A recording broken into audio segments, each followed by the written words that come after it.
Hello po, hello mga kabisnes, mga kapapi, mga kabisnes nating minamahal, mga kamars. Yan po, isang mapagpalang gabi or magiging madaling araw na po ngayon dito sa Pilipinas. Sa mga OFW dyan nagising pa at mga silent viewer natin, mga subscriber natin, walang sawang panonood sa ating mga vlog ng kabuuan ng kabisnes team po. Yan po mga kabisnes, hindi po ako makatulog sa totoo lang po kasi nga, yun nga, katatapos lang din po ng live namin. Kung nakita nyo si Mengay mamingiti, subalit may konting kirot sa aking puso mga kabisnes kasi yun nga po, hindi na nagiging maganda yung aming pag-uusap ni Kuya Buknoy kapag siya ay naiinis dahil nga sa iyang karamdaman mga kabisnes. Na iinis siya sa akin kasi paulit-ulit akong nagiging makulit sa kanya. Kasi nga, gusto ko nga po siyang ipa-check up. So, ayun, kaninang umaga, nag-away nga kami dalawa. Hindi yung away na pisikalan, bubukan, mga kabisnes. Diba lang ating po kung umaandar ito. Umaandar po ba? Ayun. Andar naman pala. Kanina pong umaga ay nagkaroon kami ng problema dahil paalis na nga po kami kaninang umaga. Papunta po kami ng ospital. Ayaw niya pa pong gumayak. Ayaw niyang kumilos. Sobrang gusto na lagi lang siya nakahiga. Pero nung sinabi ko sa kanya na kailangan mo rin magpa-check up. Kailangan mo rin isipin yung sarili mo. Kasi marami ka pa kamong pangarap sa buhay natin. Lalo na sa mga anak mo. Ganun pa may mga kabisnes. Maingay talaga. Sobrang ingay. Ang tricycle kahit na sarado na po yung pintuan ha. Narinig. Pati yung kwarto sarado na rin po. Pero rinig pa rin siya. So yun nga po mga kabisnes. Dahil nga yun mga kapatid niya nga po. Hindi nila alam kung ano nangyayari sa kapatid nila. Dahil siguro, busy sila sa araw-araw na hanap buhay nila. Nag-live po ko kanina, yun. Nabasa ko po yung comment ng isang kapatid niya na ano daw ang nangyari sa manoy niya. Kahit si mama po, yung biyenan ko, hindi ba rin niya alam kung ano nangyari sa anak niya kay Kuya Buknoy. Siguro, hindi sila nakakapanood dahil wala rin wifi doon po sa probinsya. Mahina rin po yung signal. Kaya, wala rin po siguro silang alam dahil hindi rin ako nakakapag-chat doon sa kanila. Ganun nga po. Kasi nga, hindi nga po talaga siya makumbinsi ng mga nakarang araw na magpa-check up. Talagang hindi po talaga siya makumbinsi dahil pag kinausap nga daw po siya ng doktor at yun din ang sasabihin niya, yun naman din talaga laging masakit sa kanya kung ano yung nararamdaman niya noon, yun pa rin po yung nararamdaman niya ngayon. So naiisip niya na sasabihin sa kanya ng doktor, ikaw, ang tigas ng ulo mo. Diba binigyan na kita na sabi ko magpa-chemo ka na, urgent, hindi ka nakikinig. Yun ang iniisip niya. Yun din daw ang alam niya na mangyayari. Kaya sinabihan ko siya na hayaan mong magalit yung doktor sa iyo, sabi ko sa kanya. Wala tayong magagawa kasi may sakit ka na cancer eh. Pwede sana kung wala kang sakit, kung lagnat lang yun. Ayan, talaga yan, sakit ng mayaman daw yung sakit na cancer na yun. Pero hindi naman kami mayaman, bakit sa amin ka dumapo? Diba? Kaya, ayun mga kabisnes, kanina nakita sila ni Kuya nga. Nagkausap sila kaya yun, pumayag na siya magpa-check up. Na dadalhin ko na siya sa isabi niyo. Hayaan mo yung galit ng doktor kasi isipin mo yung yung kalagayan mo. Bahala siya kasi O kung ayaw mo talaga magpa-chemo, kung may choice pa ba na pwede ba bang ibang gawin kung ayaw mo magpa-chemo. Kasi ayaw ko rin siyang pinupush kasi yung mga sinasabi niya sa akin eh. Pinupush mo ako magpa-chemo, ayaw ko nga, dahil mamamatay nga ako ng maaga, yun ang sabi niya sa akin, mga ka-business. Yung ilong niya, yung sinus niya, medyo wala na po, hindi na niya po nararamdaman, pero yung kirot ng kanyang tagiliran, kasi nga po may dugo, yun, makirot po talaga. Wala akong mapainom na gamot dahil hindi ko alam kung anong ipapainom kong gamot. Kaya talagang kinukulit ko siya na magpa-check up. Mantakay no, ilang araw na, 4 days. 4 days na siyang may na kumikirot yung niya. Tagiliran niya, yung labasan ng dumi, mga ka-business. Tingnan ko nga ito kung ma-under ba ito. Mga ka-business, puntahan ko po siya sa kwarto at ipakita ko po sa inyo ang kalagayan niya at kung makakausap po natin siya mas maganda para nakita niyo po kung anong magiging reaction niya. Kung sana hindi siya magalit, sana kasi ganun din yung nakaraan eh. Magpapa-check up, tapos hindi na naman, tapos magpapa-check up, hindi na naman. Kanina sabi niya, okay, magpapa-check up siya. Kaya silipin natin mga ka-business, punta natin sa kwarto. Kung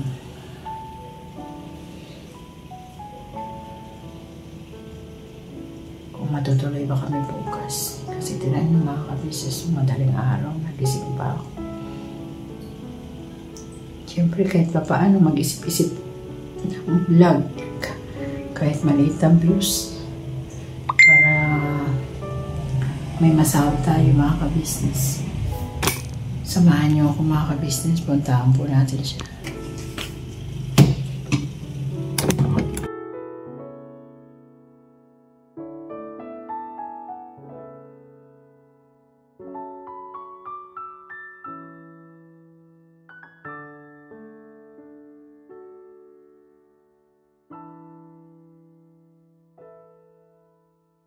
Kanina sumuka siya, siguro nahilo siya dahil sa biyahe namin.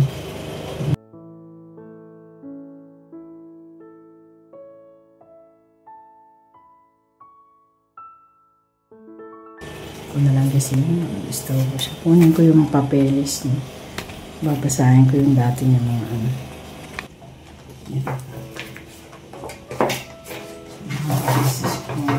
Mga papeles namin.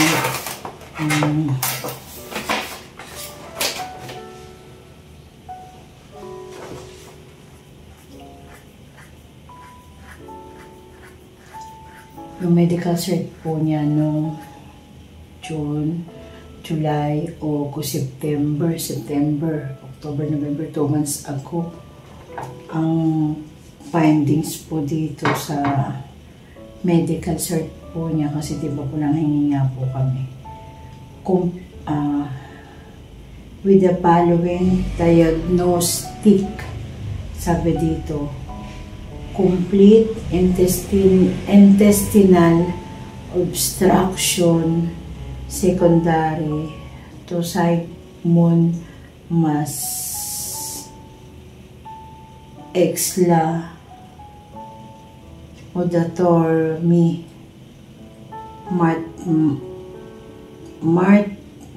Markman's procedure. Yun ang sabi dito. Hindi ko naman ito naiintindihan mga ka-business.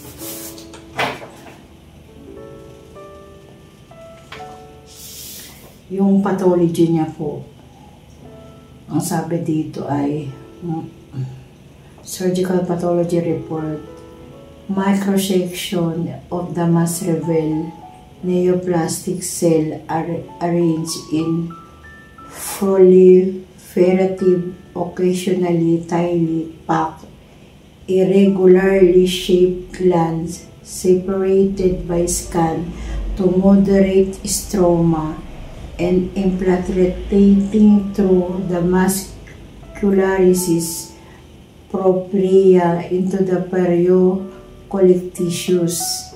The individual neoplastic cells are moderately pleomorphic with a void to irregularly shaped vesicular nuclei, prominent single to multiply nucleoli, and scan to moderate amphophilic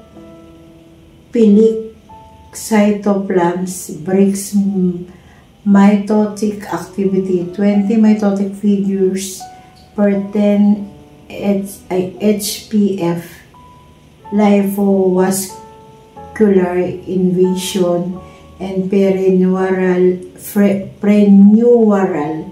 invasion are noted. All surgical lines of resection, proximal, distal, and mesenteric vascular thigh margins are free of tumor cells. One tumor deposit is noted in lymph node in the precolic tissue. No tumor metastasis is identified among the rest of the 17 lymph nodes examined. Yun po yung findings dito po sa kanyang surgical pathology report, mga ka-business. Ayan. Ay, ano pala yun? Microscopic description pala yun. Ito yung report niya sa surgical pathology, mga ka-business. Babasahin ko po sa inyo, ha. Specimen labeled is sigmoidectomy, adenocarcinoma, histology grade 1, well differentiated 3.0 cm in greatest diameter, invading through the muscularis propria into the precolic tissues, PT3, positive for lymphovascular and perineural invasion, negative for tumor involvement, proximal, distal, and mesenteric margins of resection.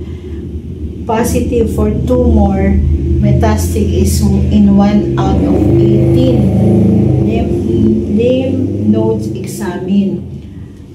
Pathology stage 3B, PT3, PNIA, CMX, AGCC 22017, 8th edition. Yan.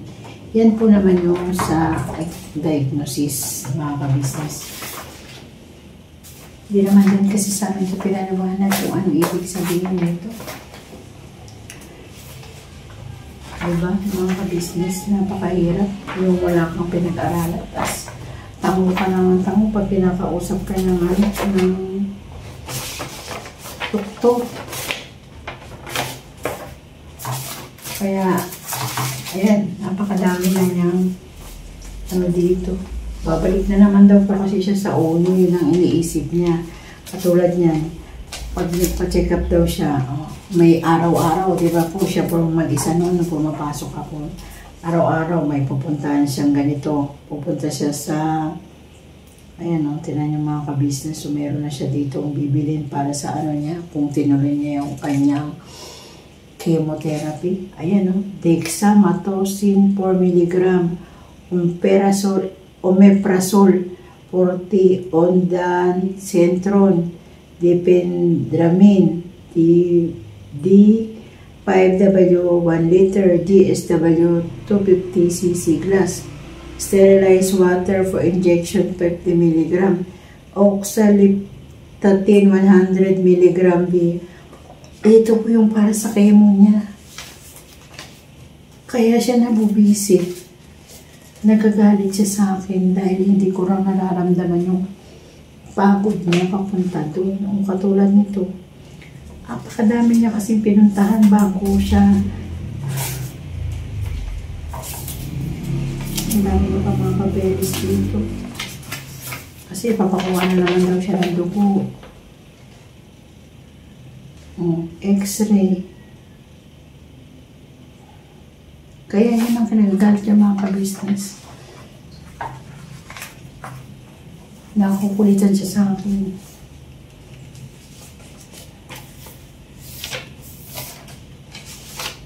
Tapos pupunta siya sa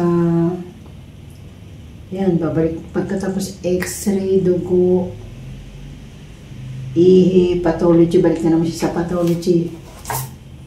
Tapos ito, step 4 sa chemo supplies, ayun na nakalagay. Kumuha ng qualifying stab sa Malasakit Center. Ipasero kang stab at reseta. Ibigay ang original na reseta at qualified stab sa pharmacy. At least 1 week bago ang chemo. Ibigay ang Xerox ng staff tumor clinic sa araw ng chemo. Diba? Yun yung inaano niya eh. Pabalik-balik. Apakadami niya dito ng ano. Ito, meron pa siyang ano dito, reseta. For scheduling DF Cafe o XL. Ayun, nakaka-business. Hindi naman ko maintindihan yung ibang sulat ng doktor.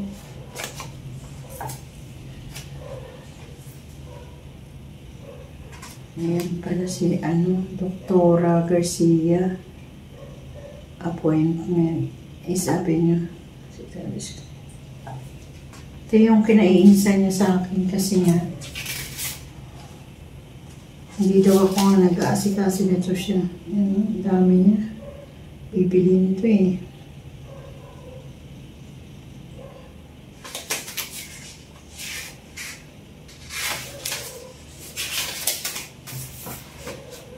Hindi ito pinapatapon.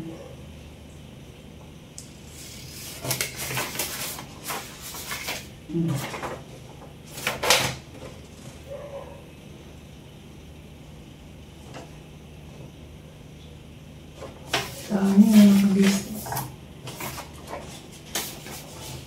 13. Ano ba yan? June, July, August. August, September, October. Wala na pala talaga. August, September, October. Expire na talaga to. Sure ba yan? Kulo? June, July, August. August, September. Kahit anong bilang ko, expire na talaga. Kung tinamumort na, pati po ako, nabablaan ko na yung utang. So yun po mga kabisis, sana nga matuloy po kami bukas sa pag... ayun pala, ang dami ng ID.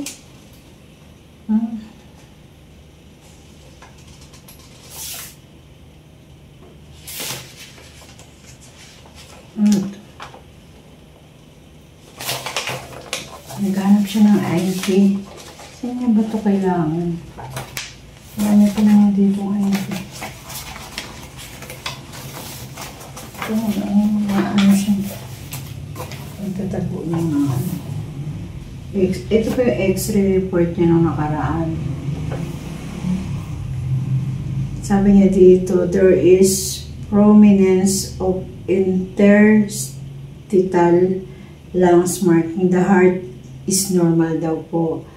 The aorta is unremarkable. Both costopenic sulci and heavy deep brands are intact. There is hypertrophic spore formation involving the thoracic spine. Spine ba o spine? Spine kasi likod, diba? Consider senility change versus pulmonary fibrosis, both lungs, degenerative change, thoracic spine. Examine is scout film of the abdomen. There is Jesus distension of the bowel lobes with the thickened interserosal lining and multiply all fluids level, both renal, outlines and shadow are obscured, no mass or calcification note, plank, stripe are hindi ko makita yung mata ko, phased and visualized bones are intact. Consider bowel obstruction, clinical correlation, and close follow-up are suggested. Yan po yung x-ray result niya.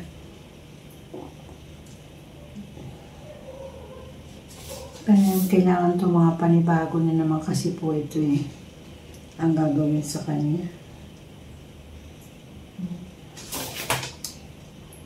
Ang dami, no? Merong serology, merong pathology. Ang kanyang type ng dugo ay O positive. Yan po mga ka-business. O positive. So yan po mga ka-business. Masakit ang utak ko.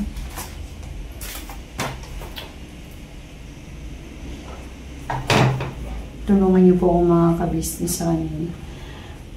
Huwag po kayo magsama mag-pray para sa kanya mga ka-business. Tulungan niyo po kami na mapalambot ko po yung puso niya na sumunod sa doktor po mga ka-business.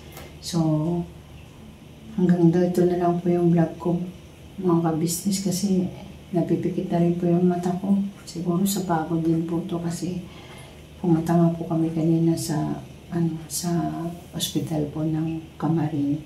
At yun nga po, sinabi ko po sa inyo na na-cut off na naman po kami kanina dahil natanghali na kami nakapunta dahil hindi ko po siya makumbinsi na magpa-check up kanina. Mahabang usapin pa bago po siya kumbaga pumayag. Tapos ayun nga, pumayag. Pagdating namin doon, alauna, cut off na po. So, tinanong ko nga po yun, sa vlog din po namin, nagtanong po ako na kung pwede kami doon magpa-check up dahil nga si Kuya Bok na may colon cancer stage 3B. Ang sagot naman po sa akin na nandoon ay mas maganda kung doon siya kung saan siya na-operahan. So, mas kompleto daw po talaga doon at hindi na patak-patak po kasi may hospital kasi na talagang kulang sa mga kagamitan lalo na't bago pa. So, yun po mga ka-business. Maraming salamat po sa pagsama po sa vlog ni Mengay. Yan. Maraming salamat po and God bless you po sa inyong lahat. Pagpasensyahan niyo muna po si Mengay sa pag-vlog ko pong ganito. Kung sabi niyo nakaka-stress ka Mengay o wala kang kwenta mag-vlog, patawad po sa inyo mga ka-business. Ito lang po yung naiisip ko i-vlog. Hindi po ko komedyante na katulad ni Kuya Buknoy. Kaya pasensya na po kayo. Please support po Ka-Business Family, Ka-Business Official, Papa Tins TV, Mrs. KB Official, Famous Buddha, at ang mga kagwang. Maraming salamat po.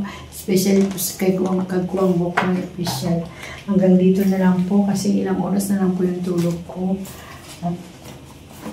God bless you all po. Never say goodbye. Tomorrow is another day. Bira banat po. Todo.